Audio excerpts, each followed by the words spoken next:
Hello all, welcome back to screen space.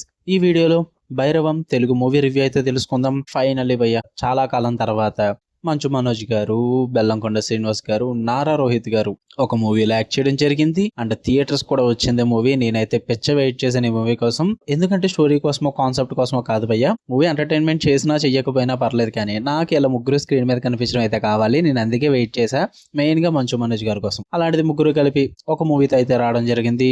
ఆ మూవీయే భైరవం. అది కూడా రీమేక్ మూవీ భయ్య. తమిళ్ మూవీ అయినా గరుడన్ మూవీకి అయితే రీమేక్. నేను ఆ మూవీ చూడలేదు, సో అందుకే ఎటువంటి ఎక్స్పెక్టేషన్స్ అయితే లేవు నాకు ఈ మూవీ మీద. వెళ్ళాను, చూసి వచ్చాను, నాకు ఎలా అనిపించింది అన్నది ఈ వీడియోలో అయితే మాట్లాడేసుకుందాం. ముందుగా మూవీ డ్యూరేషన్ విషయానికి వచ్చేస్తే 2 hours 35 minutes అయితే ఉంటుంది. స్టోరీ ప్లాట్ విషయానికి వచ్చేస్తే సీను, గజపతి అండ్ వరద ముగ్గురు కూడా చైల్డ్హుడ్ నుంచి బెస్ట్ ఫ్రెండ్స్ అన్నమాట. వాళ్ళు ఉంటున్న విలేజ్ లో అయితే ఒక కరప్ట్ పొలిటీషియన్ అయితే ఉంటాడు, వేదురుపల్లి వెంకటేశ్వరరావు అని చెప్పి. తను ఒక స్కీమ్ వల్ల విలేజ్ కి అయితే కొన్ని ప్రాబ్లమ్స్ అయితే రావడం జరుగుద్ది. తన వల్ల ఈ ముగ్గురు ఫ్రెండ్స్ కి అయితే కొన్ని ప్రాబ్లమ్స్ కూడా రావడం జరుగుద్ది. మరి ముగ్గురు ఫ్రెండ్స్ కలిపి ఏం చేశారు, అసలు వీళ్ళకి తనకి మధ్య ఏం జరిగింది అన్నది మీరు ఈ మూవీలో చూస్తారు భయ్యా.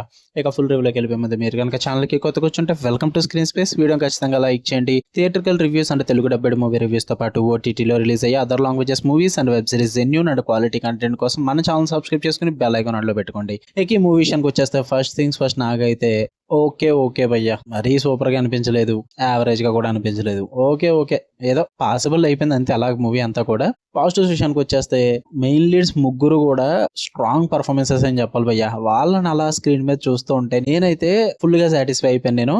అంటే మూవీ స్టోరీ కాన్సెప్ట్లు ఇవన్నీ పక్కన పెడితే వాళ్ళ ముగ్గురు యాక్టింగ్ పరంగా, యాక్షన్ సీన్స్ లోను, ఎమోషనల్ సీన్స్ లోను వాళ్ళని చూస్తున్నంత సేపు అయితే నేనైతే మంచిగా సాటిస్ఫై అయ్యాను భయ్య. వాళ్ళ పర్ఫార్మెన్సెస్ వైజ్ అయితే నాకు చాలా బాగా అనిపించింది. ఒక మంచి నోటబుల్ కంబ్యాక్ అని చెప్పుకోవచ్చు వాళ్ళకి. సినిమా పరంగా కాకపోవచ్చు, బట్ ఆ రోల్స్ పరంగా మంచి కంబ్యాక్ అని చెప్పుకోవచ్చు. అండ్ ఇంకా రస్టిక్ విలేజ్ సెటప్ ఇదంతా కూడా చాలా బ్యూటిఫుల్ గా క్యాప్చర్ చేస్తారు, చాలా రాగా కూడా చూపిస్తారు. అండ్ మెయిన్లీ యాక్షన్ సీక్వెన్సెస్ కోసం బాగా కాన్సన్ట్రేషన్ చేశారని అయితే అనిపించింది నాకు. ఎందుకంటే చాలా బాగా ఎగ్జిక్యూట్ చేశారు. అండ్ మాస్ ఆడియన్స్ కి చాలా బాగా కనెక్ట్ అయ్యే విధంగా అయితే ఉంటాయి అనమాట ఆ యాక్షన్ బ్లాక్స్ ఇవన్నీ కూడా. వాటి పరంగా పేరు పెట్టడానికి లేదు. అండ్ ఈవెన్ బ్యాక్గ్రౌండ్ స్కోర్ కూడా మూవీకి తగ్గట్టుగానే ఉంది. మరీ హెవీ అయిపోలేదు, అలా అని చెప్పి లో కూడా అవ్వలేదు. కరెక్ట్ గా మెయింటైన్ చేశారు. టెక్నికల్ ఆస్పెక్ట్స్ కూడా బాగానే అనిపించాయి. అండ్ ఫ్రెండ్స్ మధ్య ఎమోషనల్ బాండింగ్ ఏదైతే ఉందో అదైతే ఫస్ట్ హాఫ్ లో అయితే చాలా బాగా క్యారీ చేశారు భయ్యా.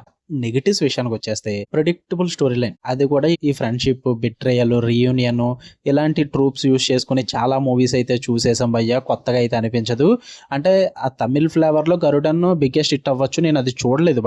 బట్ ఆ ఫ్లేవర్ ని మన సైడ్ కి తీసుకొచ్చి దాన్ని మనకి కనెక్ట్ అయ్యే విధంగా తీయాలంటే ఆ స్క్రీన్ ప్లే, ఆ ఎమోషన్స్ అండ్ ఆ క్యారెక్టర్స్ కి మనం కనెక్ట్ అవ్వాలి ఖచ్చితంగా. బట్ ఇక్కడ అయితే అదే మిస్ అయిపోద్ది. మెయిన్ గా ఫ్రెండ్షిప్, ఈ బాండ్ ఇదంతా కూడా చాలా ఫెమిలియర్ గా ఉంటుంది, ప్రెడిక్టబుల్ గా ఉంటుంది అనమాట. ఫస్ట్ హాఫ్ ఓకే వెళ్ళి కొంచెం ఎంగేజ్ చేసినప్పటికీ కూడా సెకండ్ హాఫ్ మొత్తం కూడా స్లో డౌన్ అయిపోద్ది భయ్య.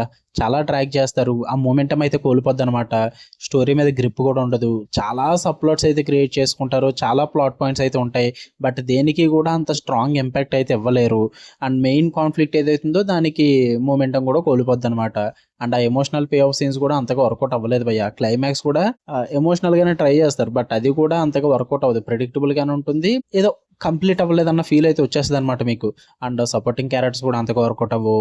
మెయిన్ గా క్యారెక్టర్స్ కి కనెక్ట్ అవ్వము. అండ్ ఆ ఎమోషనల్ కనెక్ట్ కూడా మన మీద అంత ఇంపాక్ట్ అయితే ఉండదన్నమాట. ముగ్గురు క్యారెక్టర్స్ కూడా సెకండ్ హాఫ్ లో కొన్ని ప్రాబ్లమ్స్ అయితే ఫేస్ చేస్తూ ఉంటారు. ఆ క్యారెక్టర్స్ కనెక్ట్ అయి ఉంటే మనము ఖచ్చితంగా మూవీ వర్కౌట్ అవుతుంది. బట్ అక్కడ కనెక్ట్ అవ్వం భయ్య. ఎలా పడితే అలా తీసుకెళ్లిపోతారు ఆ స్క్రీన్ ప్లే రైటింగ్స్ అనేవి. అందుకే అంతగా వర్కౌట్ అవ్వలేదు నాకు. ఇంకా కొంచెం రైటింగ్స్ బాగా రాసుకుని ఆ ఎమోషనల్ ఇంపాక్ట్ బాగా క్రియేట్ చేసి ఉంటే చాలా బాగా అనిపిద్దునేమో.